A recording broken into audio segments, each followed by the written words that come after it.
Hello mga kasari! Purchase day ulit natin. Ako nga pala si Ate Jen, ang inyong tindera. Welcome po sa aming page, sa Life with Jen. Today nga, samahan nyo kami na mag-purchase ulit ng stocks kasi may mga kulang pa sa stocks natin at baka magkulang dahil nga parating na ang Pasko.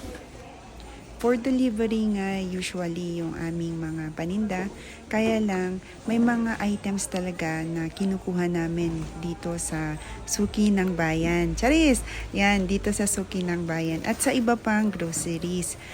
Iba-iba yung mga suppliers namin.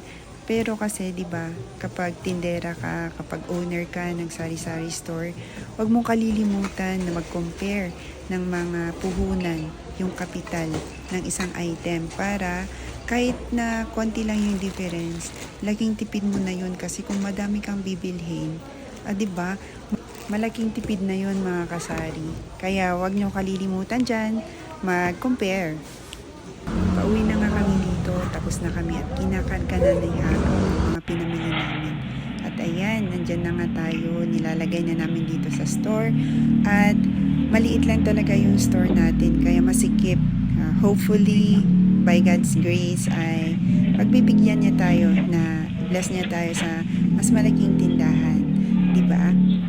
Close na nga yan, mga 9:30. Oo, 9:30, 9:20 na yan ng gabi. Alam ko nga nagagabihin na naman kami dito. I mean, madaling araw na kami ulit na matatapos nito kasi after natin ay aayusin natin yung stocks, i-enter pa natin sa POS o diba? Ang dami natin kailangan gawin kaya para sa inventory, laban lang. So ayan, habang inaantay ko sila kay Jan na mag-ayos ng mga paninda natin, ang ganda niya kasing mag-ayos ng stocks. Super linis. Ang pulido ng pagkakaayos niya sa mga items. Mas maganda pa actually yung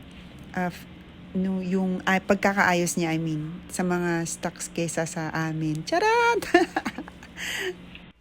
Yan nga, habang nagbibilang ako ng gain sa GCash, inaayos ko yung ating day-to-day sales. At ayan na nga, dumating na si Lakay. Siya na yung magdi-display dyan at mapapasabak ka na naman dyan. Hanggang alas 12 kami dito talaga guys. Hanggang alas 12 talaga ng hating gabi. Ay, kat ngaman niya ngay. Kat isuti inaplayan. Charot. Diba? Magtiis ka. Ganyan talagang magtinda. O, sakripisyo. Ganun. Fast forward, natapos na nga kami dito ng 12 midnight. Grabe. Gutom na gutom kami. Asan ang diet? Ish, kahit na gusto namin mag-diet, gutom na nga kami. Kahit alas 12 ng gabi, girl. Ay, as in, magluluto kami. Madali ang luto. Nagluto kami ng sinigang. Ayan, with chili paste. O, diba? Nag-imas. Ayun lang, guys. Thank you for joining again. See you next time. Bye!